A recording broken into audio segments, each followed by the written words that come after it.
But I tell you, there are some times in life where you fall down and you feel like you don't have the strength to get back up. There comes a time when the blankness of future is so extreme, it is such a black wall of nothingness, not even of bad things. It's not like there's a cave full of monsters that you're afraid of entering the future. It is just nothingness. Le néant, as the French would say, la vide, the void, the emptiness. And it is just horrible. It's horrible to contemplate a futureless future, if that isn't too impossible. And so you just want to step out of it, to step out of the whole race, the whole business. The monstrosity of being alive overwhelms you. I thought, what kind of purpose do I have to live? I mean, are you just here to live, to die? I mean, is there not a purpose for me? Is there not a purpose in life? And I had questions and no answers. And I asked my mum and dad, why did this happen? I asked doctors, why did this happen? They don't know. There are some things in life that are out of your control that you can't change and you got to live with. The choice that we have, though, is either to give up or keep on going.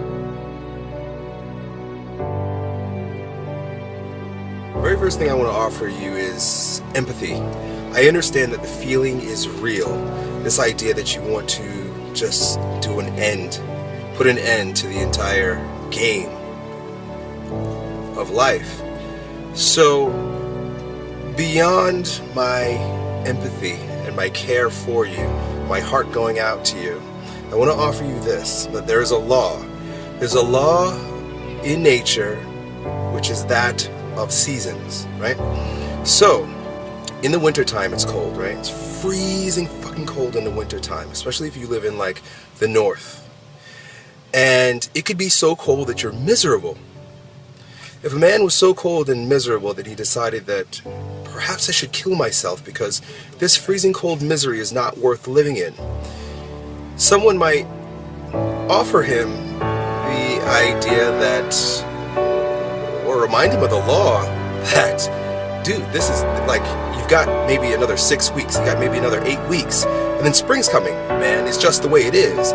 Things cycle through. It's just a season. Right now, I understand it's freezing fucking cold and you feel horrible and you feel pretty bad about the situation, but hang in there.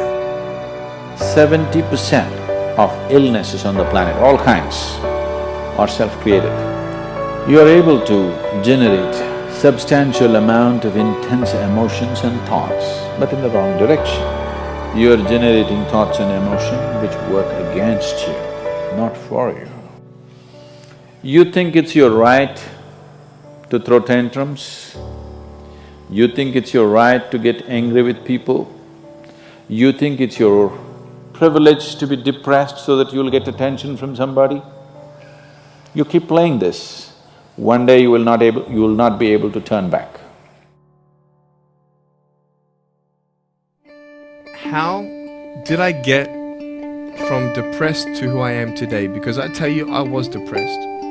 When I was age 8, I used to concentrate on the things I didn't have. I wish I had arms and legs, and I wish I could do this, but what can I do? You see, I have a choice, and that's what I want to talk about today, choices.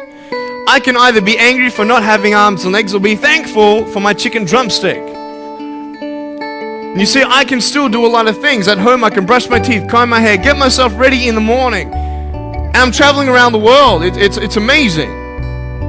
Happiness is a choice. That is what I want to live my life by.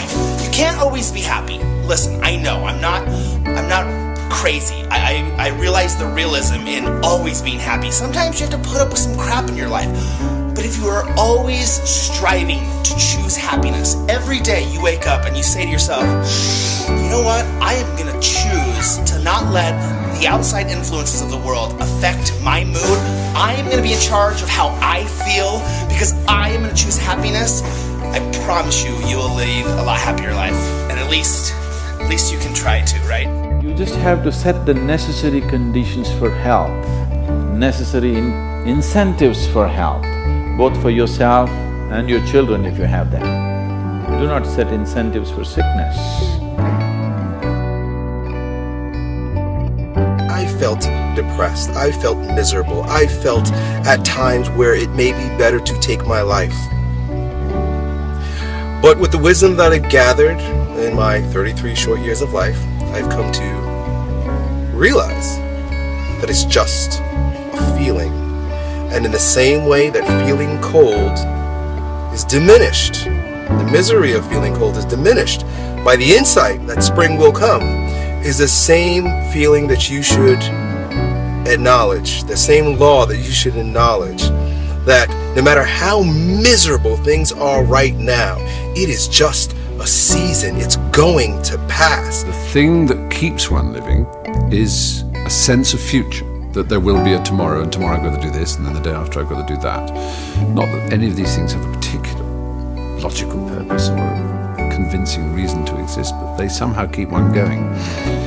In the words of Dorothy Parker, a great wit and writer and poet, you might as well live.